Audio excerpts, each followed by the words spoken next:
UP board class 10th में पढ़ने वाले सभी स्टूडेंट्स, आप सभी का स्वागत है हमारे YouTube channel pal my knowledge to you में।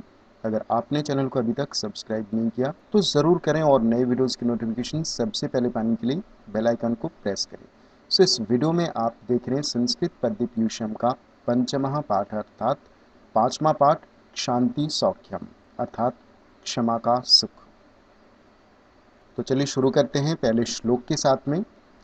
यो दुर्लभतरं प्राप्य मानुषं द्विषति नरः धर्मावमन्ता कामात् मा भवेत् स खलु वंचते।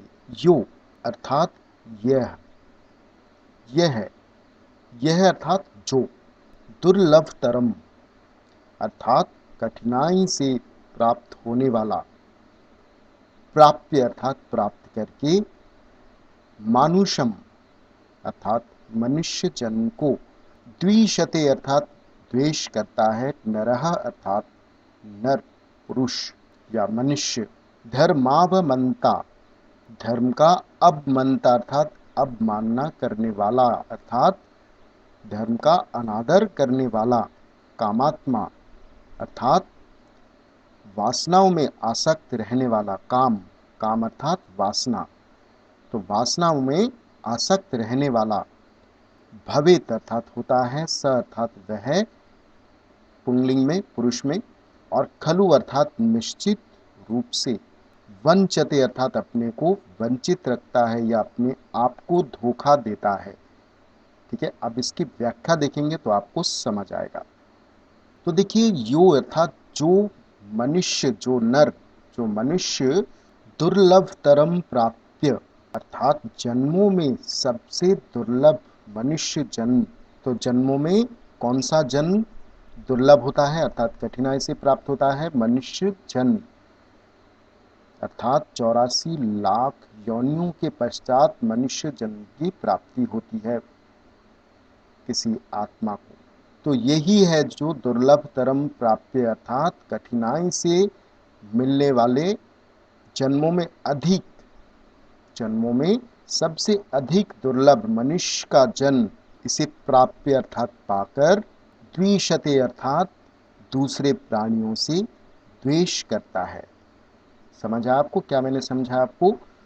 जो मनुष्य दूसरे जन्मों से अधिक दुर्लभ, मानुषम अर्थात मनुष्य जन्म को प्राप्त करके, मनुष्य जन्म को पाकर दूसरे प्राणियों से द्वेष करता है, द्वेषति अर्थात द्वेष करता है, धर्मावमंता अर्थात धर्म का अनादर करने वाला, और कामात्मा अर्थात वासनाओं में आसक्ति रखने वाला, भवेत अर्थात होता है। अर्थात जो मनुष्य दूसरे प्राणियों से द्वेष करता है वो किस प्रकार का होता है?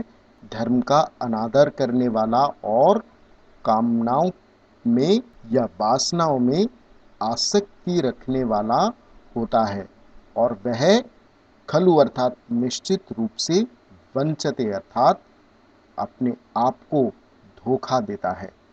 ठीक है, पहला श्लोक आपको समझ आया। अब देखते हैं दूसरे श्लोक को।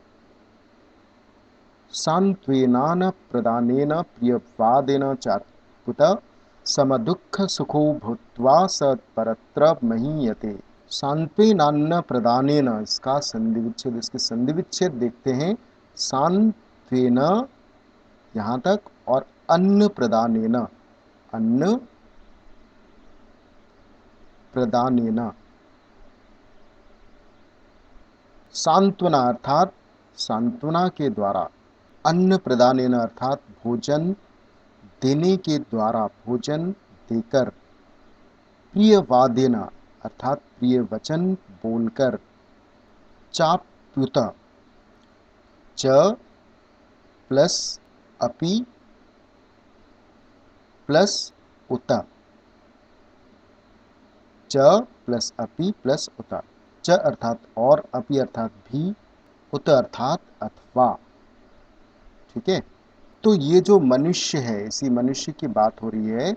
ये मनुष्य सांत्वना के द्वारा, सांत्वना देना अर्थात किसी को तसल्ली देना।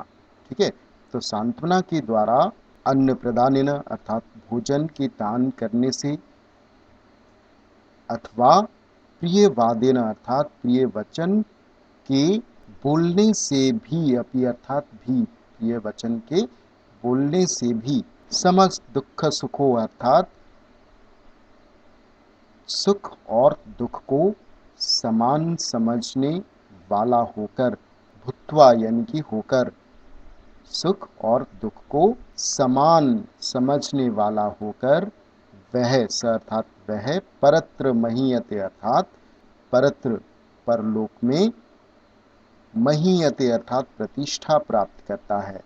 तो इसका तात्पर्य आप समझे, जो मनुष्य दूसरों को सांत्वना देकर, अन्न प्रदान अर्थात अन्न के दान देकर, अथवा प्रिय वचन बोलने से भी सुख और दुख को समान समझने वाला होकर, भूत्वा यानी कि होकर, परत्र अर्थात परलोक में, महीयते अर्थात प्रतिष्ठा प्राप्त करता है, महान हो जाता है।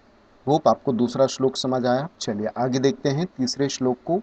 आकुष्य मानो नाकृष्यन् मन्युरेनम तितिक्षतः आकृष्टारम निर्दहति सुकृतम च तितिक्षतः। आकृष्यमानः, यहाँ पर आकृष्यमानः, तो आकृष्यमानः का अर्थ होता है अपशब्द कहा जाता हुआ या गाली दिया जाता हुआ।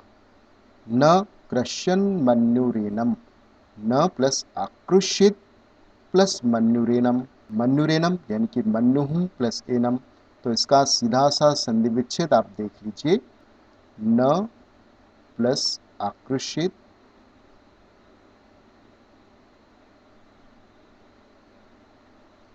Plus मन्युहु plus annum. ठीक है, तो ये इसका संधि विच्छेद है। न का अर्थ होता है नहीं, और आकृष्यित अर्थात गाली देनी चाहिए, और न आकृष्यित का अर्थ है गाली नहीं देनी चाहिए। मन्युहु, मन्युहु का अर्थ होता है दबा हुआ क्रोध, और एनम अर्थात इस। और तितिक्षतः इसका अर्थ होता है क्षमाशील व्यक्ति का, क्षमाशील मनुष्य का। और आक्रोष्टारम इसका अर्थ होता है गाली देने वाले को, आक्रोष्टारम का अर्थ होता है गाली देने वाले को। और निर्दहति अर्थात जला देता है। सुकृतम अर्थात अच्छे कर्म या पुण्य, च अर्थात और, तितिक्षतः इसका अर्थ होता है क्षमाशील व्यक्ति का। अब देखते हैं इसकी व्याख्या को, तभी आपको ये श्लोक समझ आएगा। तो देखिए, आकृष्य मानुह अर्थात दूसरों के द्वारा गाली दिए जाने पर भी व्यक्ति को बदले में न आकृष्यित अर्थात बदले में गाली नहीं देनी चाहिए। तितिक्षतः अर्थात क्षमा कर देने वाले व्यक्ति को, मन्युः अर्थात दबा हुआ क्रोध, एनम अर्थात उस, आक्रोष्टारम अर्थात गाली देने वाले को, निर्दहति अर्थात पूरी तरह से जला देता है, च अर्थात और, तितिक्षतः अर्थात क्षमा कर देने वाले का, सुकृतम अर्थात पुण्य होता है। अर्थात आपने देखा कि जो व्यक्ति गाली देता है वह नष्ट हो जाता है, और गाली सहने वाले को सुकृतम अर्थात पुण्य होता है। ठीक है, तो होप तीसरा श्लोक आपको समझ आया। आगे देखते हैं चौथे श्लोक को। सक्तस्य बुद्धिश्चलति मोहजाल विवर्धिनी मोहजालावृतो दुःखमिह चामुत्र चाश्रते। सक्तस्य अर्थात संसार के प्रति आसक्ति रखने वाले का, बुद्धि ही अर्थात बुद्धि, चलती अर्थात चलती रहती है। यहाँ पर संधि विच्छेद देखिए, बुद्धि ही प्लस चलती, यहाँ पर देखिए बुद्धि ही हो जाएगा और यहाँ पर चलती। बुद्धि अर्थात बुद्धि और चलती अर्थात चलती रहती है। मोह जाल विवर्धिनी अर्थात मोह जाल को बढ़ाने वाली, विवर्धिनी अर्थात बढ़ाने वाली। और मोह जाल वृतः अर्थात मोह जाल में फंसकर जो व्यक्ति होता है वह व्यक्ति। दुखम प्लस यह अर्थात इस लोक में, इस संसार में, दुखम अर्थात दुख, च प्लस अमूत्र, च माने और अमूत्र अर्थात परलोक में, च अर्थात और अश्रुते अर्थात प्राप्त करता है, च प्लस अश्रुते, अश्रुते अर्थात प्राप्त करता है, च अर्थात और। अब इसकी व्याख्या देखेंगे तो आपको ये श्लोक पूरी तरह से समझ में आएगा। तो देखिए, सक्तस्य अर्थात संसार में आसक्ति रहने वाले व्यक्ति की, मोह जाल विवर्धिनी अर्थात मोह जाल को बढ़ाने वाली बुद्धि, चलती अर्थात चलती रहती है, अर्थात जो व्यक्ति जिसका संसार में अत्यधिक लगाव है, सांसारिक वस्तुओं पर, सांसारिक चीजों पर अत्यधिक लगाव है, उसकी बुद्धि किसमें चलती है? मोह जाल को बढ़ाने में। उसकी बुद्धि हमेशा लगातार चलती रहती है कि किस तरह से मैं इस संसार के मोह जाल में और आगे बढ़ूं और आगे बढ़ूं, किस तरह से मैं अपने धन संपत्ति को बढ़ाता जाऊं। तो यही है मोह जाल को बढ़ाने का मतलब। और मोह जालावृतः अर्थात मोह जाल में फंसा हुआ व्यक्ति, इह अर्थात इस लोक में, च अर्थात और, अमुत्र अर्थात परलोक में भी, दुखम अश्रुते अर्थात दुख प्राप्त करता है, अश्रुते अर्थात प्राप्त करता है। तो मोह जाल में फंसा हुआ व्यक्ति इस संसार में और परलोक में भी दुख प्राप्त करता है। ठीक है, समझ आया आपको चौथा श्लोक। सो इस वीडियो में 1 से लेकर 4 तक मैंने आपको अच्छे से व्याख्या मैंने आपको समझाई है, होप आपको समझ आया होगा। अगर कोई डाउट है तो आप हमें कमेंट में लिख सकते हैं। तो इसके दूसरे पार्ट में मैं 5 से व्याख्या करूँगा श्लोक संख्या। तो मिलते हैं अगले वीडियो में। Thank you.